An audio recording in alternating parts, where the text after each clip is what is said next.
just to review on the regular show, here's the question we had at the end.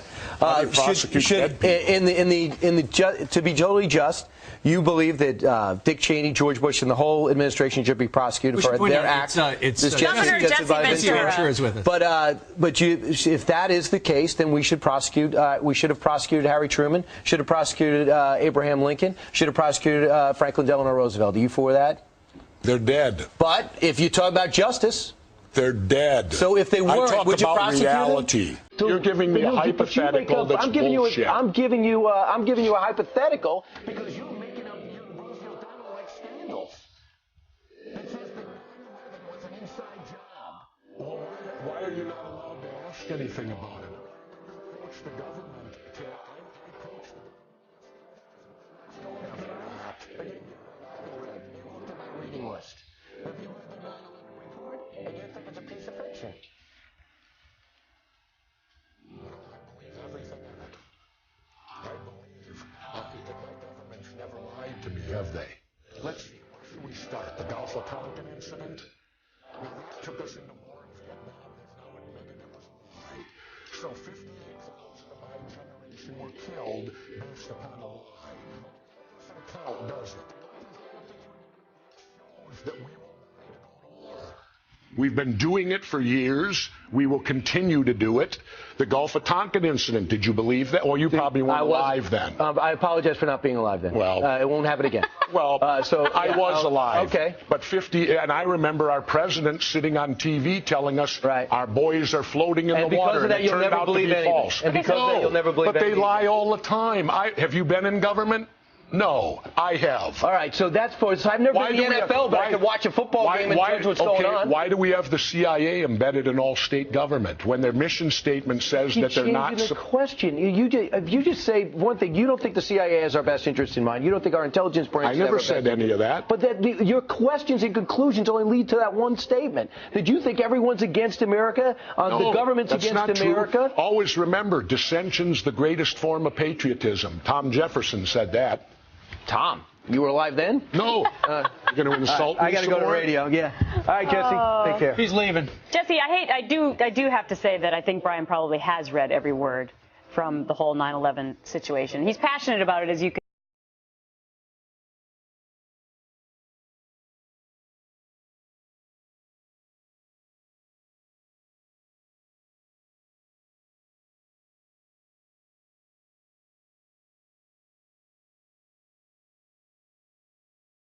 Me is that you don't get answers. Nobody wants to talk about it. This event that changed our entire history of our country, why aren't we allowed to discuss it?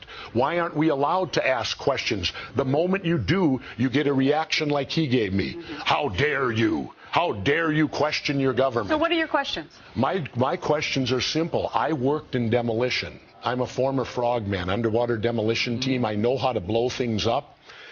How could the buildings fall at the rate of gravity? Basic physics tells you that can't happen.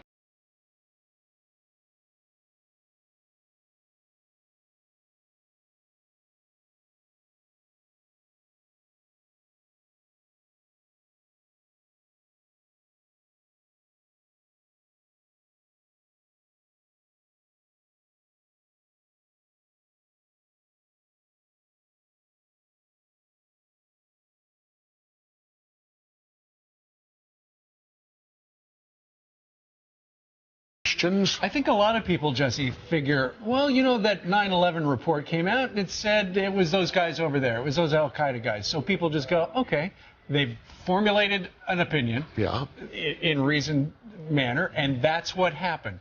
Now, they can't know for sure that all of that happened per se, but, you know, you do ask a lot of questions, and that's what your book is about. Don't Start the Revolution Without Me is about. It's about asking questions. And I thought in our country that was good.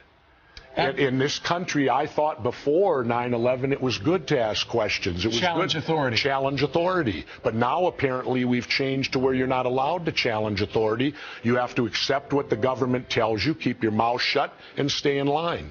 Well, that's not the America that I served as the military. I served because, to me, defense of free speech, popular speech, the First Amendment doesn't need to be defended. It's unpopular speech is why we have that amendment. And it seems that when you question 9/11, you're asking unpopular speech today.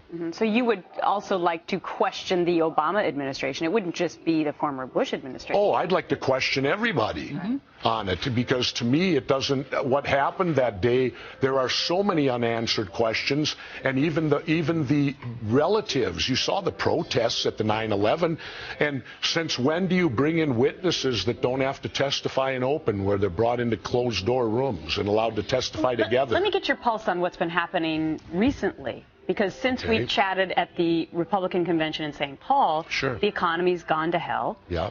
And the government now basically runs the car industry and the banking industry. And I'm really interested in your interpretation of that. It's difficult. Are they doing the right thing? I don't know. I don't think anyone really knows. I think it's a roll of the dice. You hope they are. You hope they are. And you hope that the decision-making people are doing the right thing. Can I unequivocally tell you they are? No, I can't. But you don't like government getting involved. So no, I'm very much small government. I believe government is far too expansive. When I was governor once, I brought my whole staff together, and I asked them, I said, during lunch, I said, when we come back, I want you to tell me one thing in your life that's not government controlled. And they couldn't. One guy brought up sleeping, and I said, no, not true. Remember, you got that tag on your mattress that says you're by penalty of law if you rip it off? Well, it'd be harder for them to come up with an answer now. I don't know exactly if you get arrested for ripping that thing off the mattress. I got a feeling that someplace in your history you've ripped some tags off of mattresses and pillows. Maybe, but the point is our government is so much in our lives today. I mean, even the air you breathe. No, you're absolutely right, and you've got to.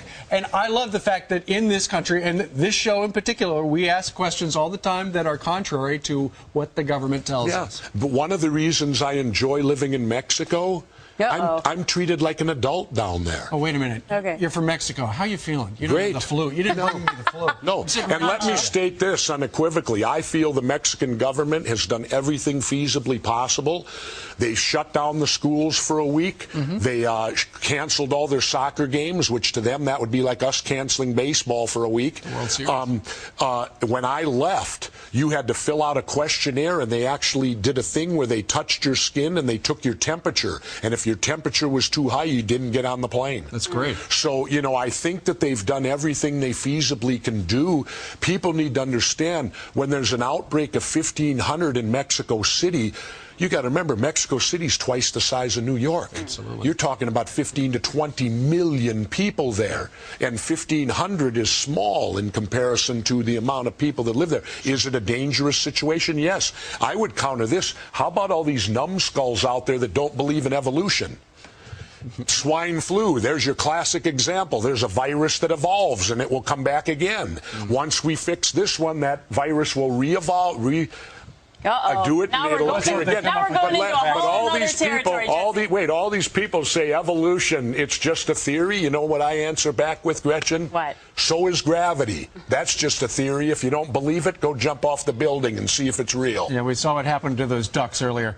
Don't start the revolution without me, Jesse Ventura. Always a pleasure. My pleasure. All right. Never a dull moment, my friend. Absolutely. How's your blood pressure? My blood pressure is great. I'm surfing now, and that's my main thing in life. Is you look like a surfer now. Well, my hero now is Laird Hamilton.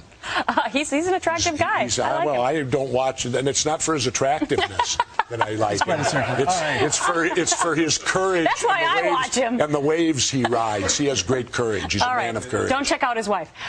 We'll be back tomorrow. That would be Wednesday. See you then.